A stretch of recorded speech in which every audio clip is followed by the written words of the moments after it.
Coming up on MCTV this week, what can you learn from the midterm election? Monmouth College honors its veterans. This week starts now.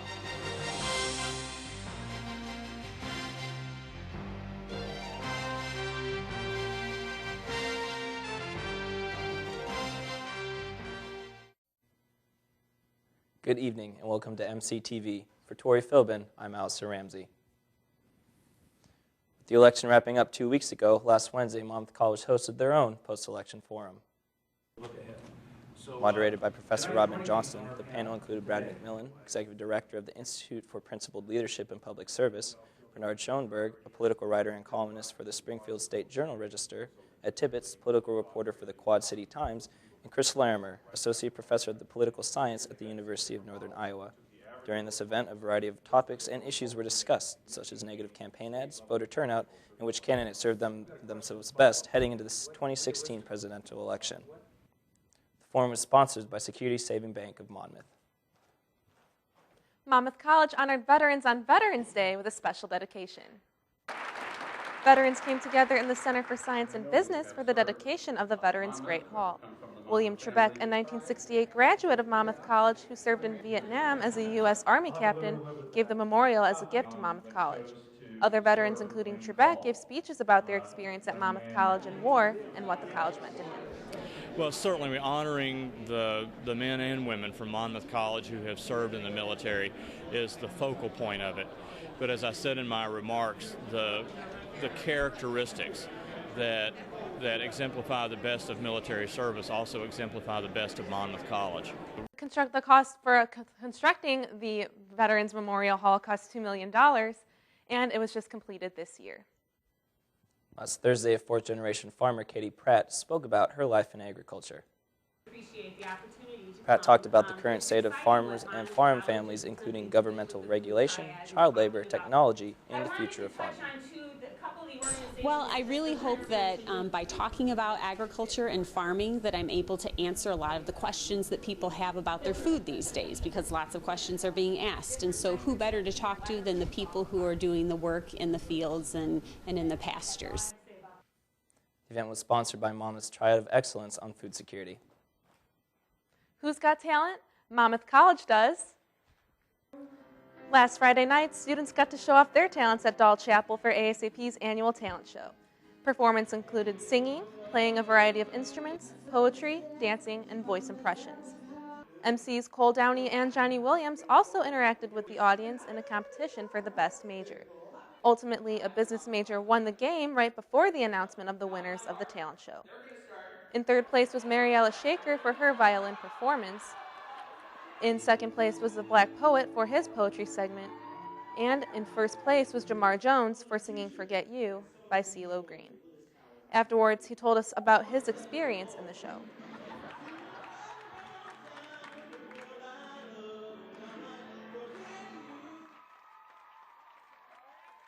Okay, to be honest, before I got up here, I thought I was really nervous. But when I get on stage, I'm like a different person. And I thought I did okay, but I thought there was way better talent here, which there really is, honestly. I really liked everybody in their performances. The next ASAP event will be tomorrow night. It will be a coffee house in the underground with special guest Austin Renfro. Taking a look at some events on campus this week. MC's radio station WMCR is selling fake sticky mustaches to benefit the Movember Foundation.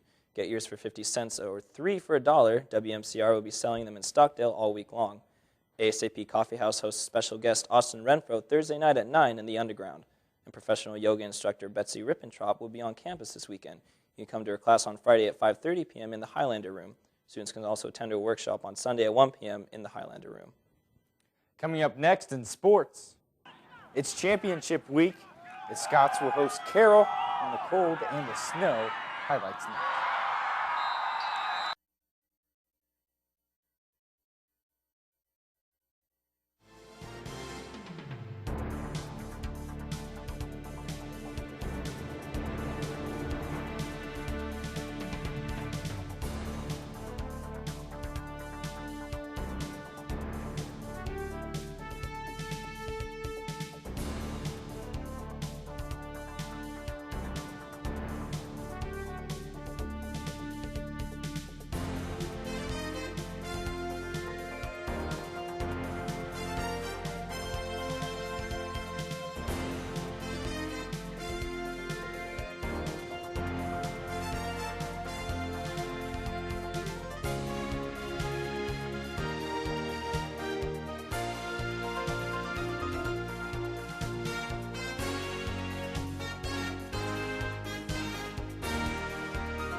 Fighting Scots football hosted Carroll in the final game of the season last Saturday.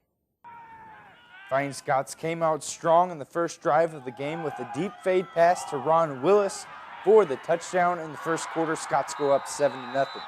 Carroll answered back with a drive of their own down the field and a touchdown run capped off by Lamont Williams to even up the score at 7 apiece. Carroll again down in the red zone, giving the ball to Williams, and he scores once again. They lead now 14-7, but the Scots weren't having any of it.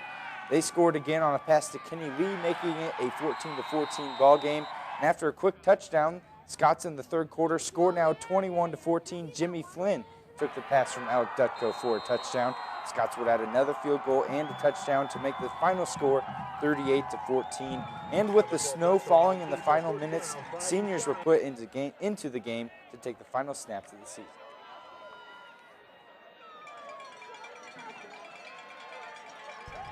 You know, it wasn't a big plan. It wasn't specifically we were going to pass a lot, but with the run game, we had a couple fumbles early, and so just kind of completing a few passes in the beginning of the game kind of, I guess, built the trust and just kind of lean on the pass game throughout the throughout the rest of the game. So. The Scots ended their season with a record of 8-2 and a third-place finish in the Midwest Conference. The men's basketball team opened up their season last weekend with a home matchup against Webster University. The Scots started off strong after freshman Will Jones sinks this three-point shot to open up the game. And Scots playing great defense as well. Andrew Matheson off the Webster miss with the rebound. The Scots would take a lead for the rest of the game. A missed shot by Cole Jackson here, but Jones would get the rebound and the bucket. Scots continued great play in the second half. Monmouth topped Webster 67-49. Our strategy into today's game, just as in every other game or every other day in practice, is defense first. That was our main focus of the season, our main focus of the whole season, and that was today's focus of today's game, is just defense. And if we could play defense first, then that's going to create our offense. The Scots travel to play Co-College tonight at 7. There's your look at sports. Here are your scores for this week.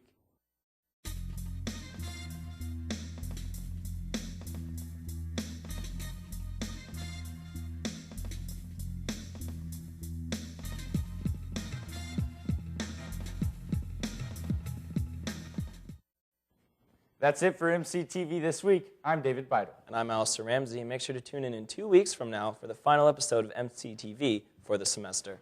And I'm Tori Philbin. You can also visit us on the web at monmouthcollege.edu/MCTV. Thank you for watching, and we'll see you next time.